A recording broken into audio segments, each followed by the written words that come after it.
사람들이 예수님을 기다리고 환영하고 있는 자리에 그게 야이로라는 회당장이 예수님 발 앞에 엎드려서 자기 집에 오기를 간구하는 장면을 보게 됩니다.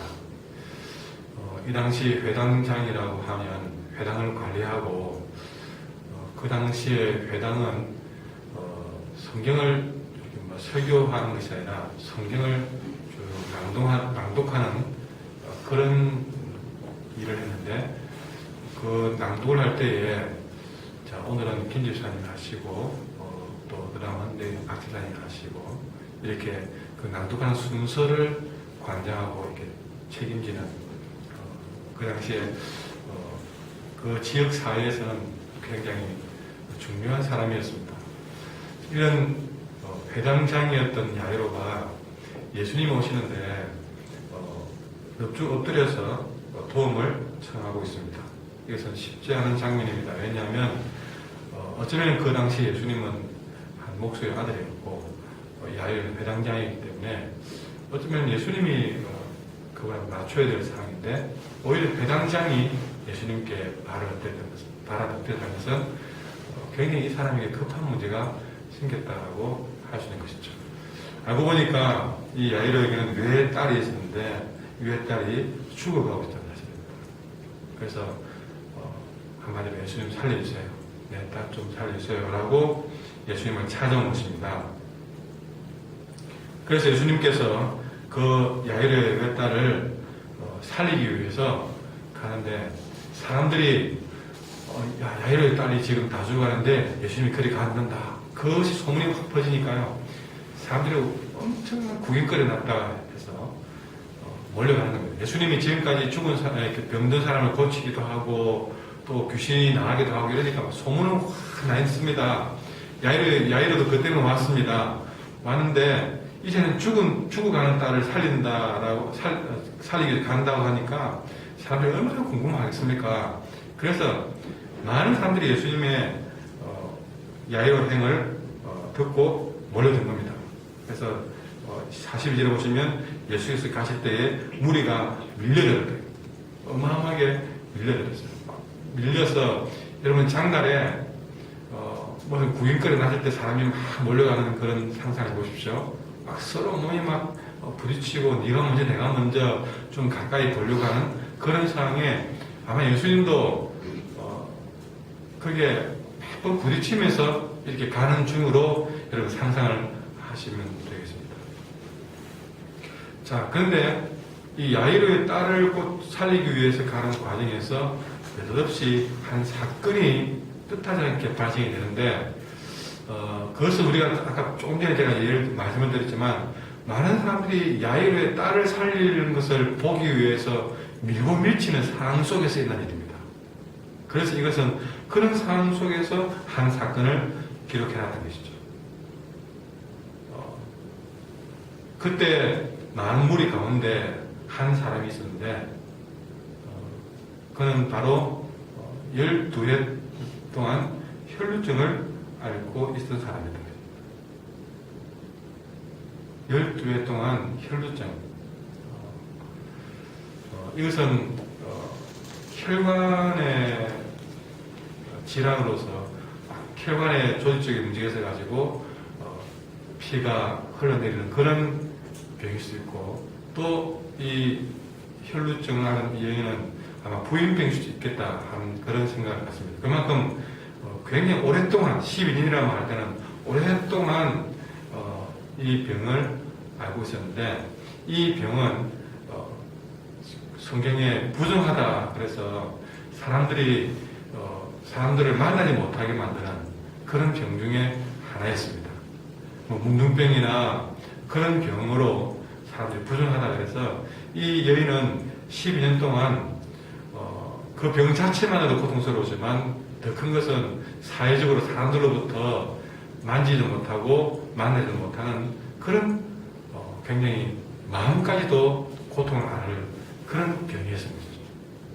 자, 그런 병이 걸린 이 여인이 예수님이 야이로의 딸을 살리기 위해서 간다고 했을 때에 이 여인은 자신도 모르게 아마 그 몸이 예수님을 따르게 했던 것 같습니다.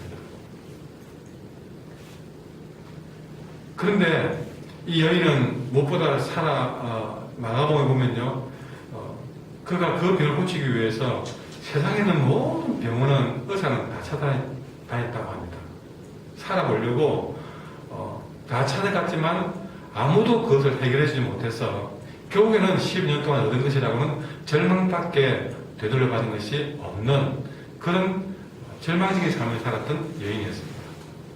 그러나 이 여인에게 예수님에 대한 소문은 굉장히 기쁜 소식이었습니다. 야, 그 사람이 귀신도 쫓아낸다더라.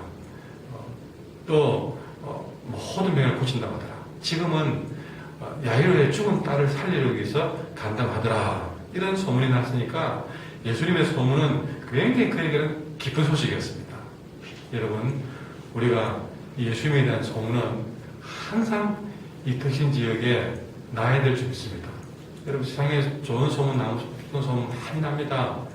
그 소문 속에서 예수님이 이렇게 예수님에 대한 좋은 소문들이 나야 됩니다. 그것은 여러분들이 하셔야 됩니다. 어느 누가 방송국에서 그 일을 대신해 주겠습니까? 여러분, 우리 방송국 같은 데서는요, 그런 얘기 못하게 만듭니다. 그게 요즘 현실입니다. 예수님의 도는 소문은 저와 여러분이 내지 않으면 낼 사람이 아무도 없습니다. 여러분이 소문을 내야 되는 이유는 바로 오늘 이 12회 동안 혈루증을 앓은 이 여인에게서 이유를 발견해 드린 것이죠. 무엇보다 소문이 날 때에 좋은 소문을, 예수님에 대한 좋은 소문을 항상 내셔야 됩니다.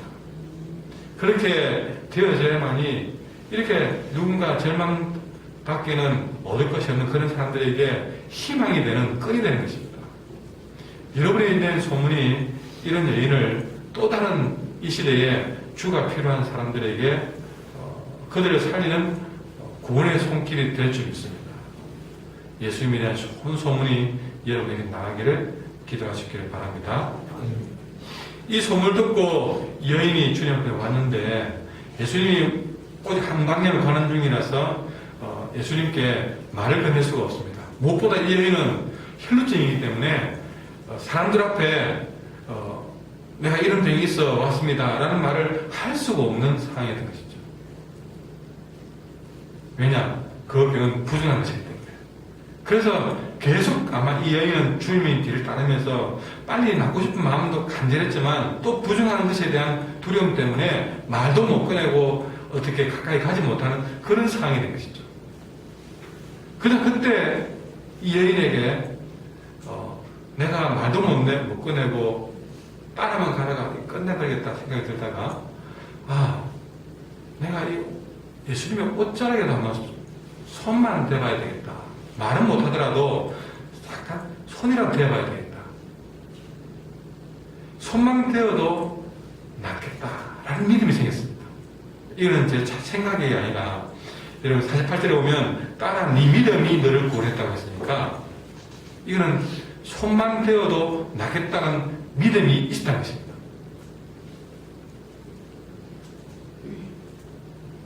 저는 그 마음을 하나님이 주었다고 믿습니다.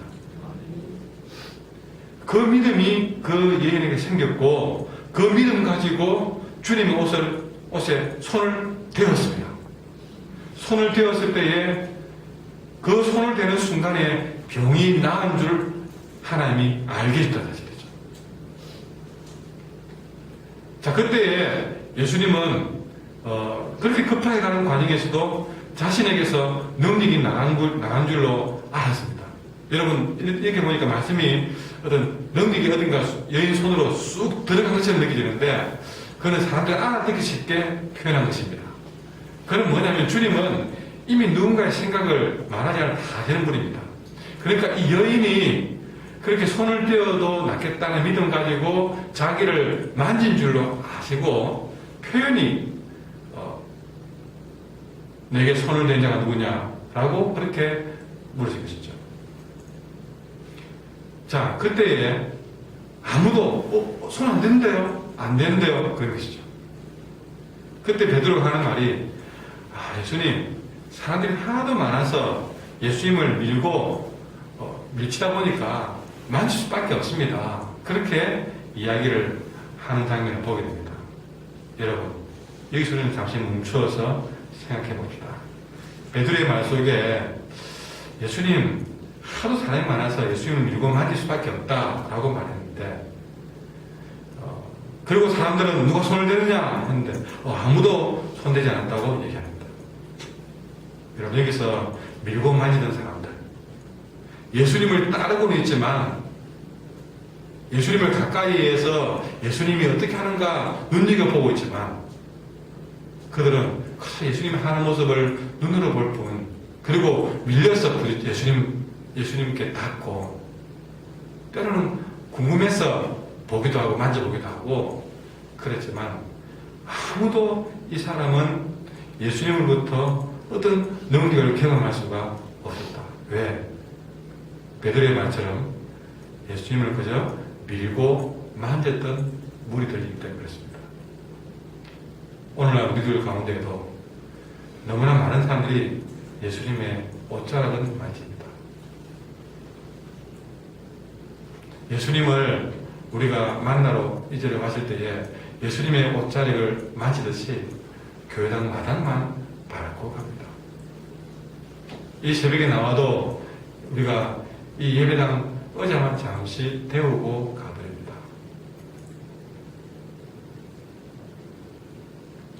그러나 그 많은 무리 가운데 아무도 인정해주지 않았던 이 혈루증을 앓은 여인은 손만 떼어도 낫겠다는 믿음이 있었습니다. 혹시 저와 여러분은 그저 예수님의 옷자락만 만지고 가는 신앙은 아니죠? 오늘 여기 혈루증을 앓던 이 여인은 예수님의 능력을 이끌어내는 참 믿음의 사람이었습니다. 우리의 신앙은요, 우리의 발걸음이 있는 것이 아니라 우리의 마음이 있습니다. 이 마음이 주님께 대한 참 믿음이 있느냐는 것이죠. 우리가 참 믿음으로 주님의 옷자락을 만져야 될 것입니다. 오늘 나는 어떤 마음으로 예수님의 옷자락을 만지는지, 어떤 마음으로 이 교회당에 왔는지, 이 마당을 밟았는지, 나에게는 예수님으로부터 능력을 이끌어낼 수 있는 참 믿음이 있는지요.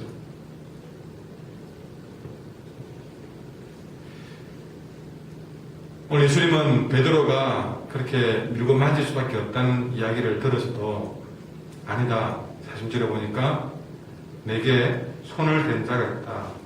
이는 내게서 능력이 나간 줄 알기 때문에 했던 말이다.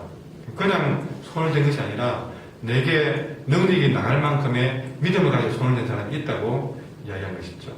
그러니까 그때 그 더 이상 상을 숨기지 못할 줄 알고 한 여인이 벌벌 떨면서 앞으로 나와 엎드립니다. 왜 그랬느냐? 앞에 설명했지만 혈루증은 다른 사람에게 손을 대면 안 되는 부정한 질병이기 때문에 그렇습니다. 이 여인이 떠는 것은 해서는 안 될 일을 했기 때문에 그렇게 벌벌 떨면서 주님 앞에 엎드린 것이죠. 그러나 나와서 이 여인은 하는 말이 자기가 왜 예수님의 옷에 손을 대야만 했는지, 그리고 손을 대자 자기의 병이 나았다는 사실을 모든 사람들 앞에 정직하게 말을 했습니다. 여기서 예수님이 왜 손을 댄 자가 누구냐라고 자꾸만 물었을까요? 누군지 몰라서 물었을까요? 아닙니다. 아니면 또 손을 댄 자를 찾아서 왜 감히 내게 부정한 여인이 손을 대서 하고 혼을 내려고 물었을까요? 이 여인은 혼이 날 줄 알고 벌벌 떨면서 정말 자기가 해서는 안 될 일이라고 생각이 들어서 두려운 마음으로 나왔지만, 실토를 했지만, 그것은 예수님이 그를 책망하기 위해서 그를 불러 세운 것이 아니었다는 것입니다.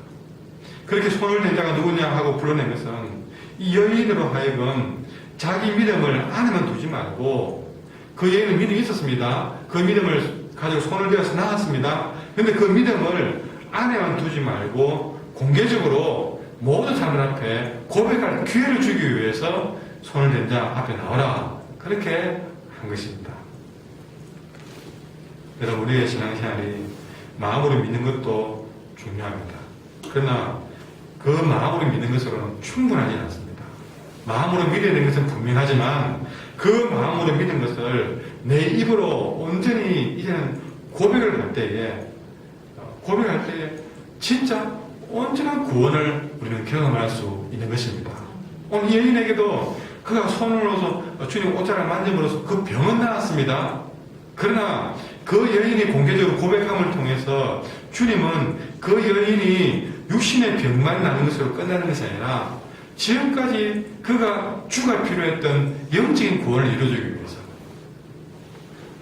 그 여인으로부터 고백을 유도했고 그 여인이 고백했을 때에 비로소 육신의 구원뿐만 아니라 영혼 구원까지 하나님 그를 통해서 이루어 줌으로써 온전한 구원의 여인으로 만들어주는 것을 보게 됩니다. 여러분의 마음에 있는 것들을 입술로 고백하십시오. 그래서 그 고백을 통해서 여러분 온전한 구원을 누리시기를 바랍니다. 사랑방 나눔의 시간도 그렇습니다. 내가 말씀을 받아서 그 말씀으로 받은 은혜를 내 마음에 두지 말고 서로 형제들이 모였을 때에 내가 마음으로 받은 그 은혜를 서로 입술로 고백함으로써 나눌 때에 여러분 마음에 있었던 그 감동과 은혜는 그 믿음은 이제 더욱더 여러분을 온전하게 구원하는 믿음으로 더 성장케 할 수 있습니다. 그래서 서로 말씀에 대한 나눔을 자꾸 유도를 하는 것이죠. 여러분 우리 입에서 나오는 것들이 때로는 유익하지 못한 말들을 나눔으로써 우리 인생을 해하는 것이 있다면 내 안에 있는 마음으로 믿은 이 놀라운 사실들을 은혜들을 내 입술로 고백함으로써 여러분 인생은 참적으로 더 복되게 만들어져 갔다는 사실을 모르십니까? 여러분 좋은 일들 특별히 내가 마음으로 받은 은혜를 서로 나누는 일에 입술로 고백하는 일에 여러분 오늘도 그런 시간으로 하루를 보내드리기를 바랍니다. 이렇게 예수님은 그녀가 입으로 믿음의 고백을 했을 때에 따라 내 믿음이 너를 구원하였으니 평안히 가라고 축복해주는 모습으로 이 말씀이 끝나고 있습니다. 이 여인은 입술로 그 믿음을 고백함으로 육체적인 건강과 동시에 영적인 구원까지 받고 이제 집으로 돌아가게 된 것이죠. 여러분 나는 마음의 믿음을 이 정직한 입술로 간증함으로 온전한 구원을 이루고 있는지 이 기도 시간에 주님 앞에 물으시기를 바랍니다. 이 시간 함께 오늘 말씀을 생각하면서 한번 우리가 조용히 통성을 한번 기도부터 하고 돌아왔으면 좋겠습니다. 여러분 기도하실 때에 여러분 무엇보다 우리가 교회당 마당만 밟고 돌아가는 일이 없는가를 한번 돌아보시고 하나님 우리가 마당만 밟는 것이 아니라 정말 주님 앞에 참 믿음으로 예수님의 능력을 이끌어낼 수 있는 참 믿음의 사람이 될 수 있도록 기도하시고요. 그리고 우리가 마음으로 믿은 것들을 입술로 고백하면서 또 온전한 분이 되실 도록 한번 말씀을 생각하면서 함께 동서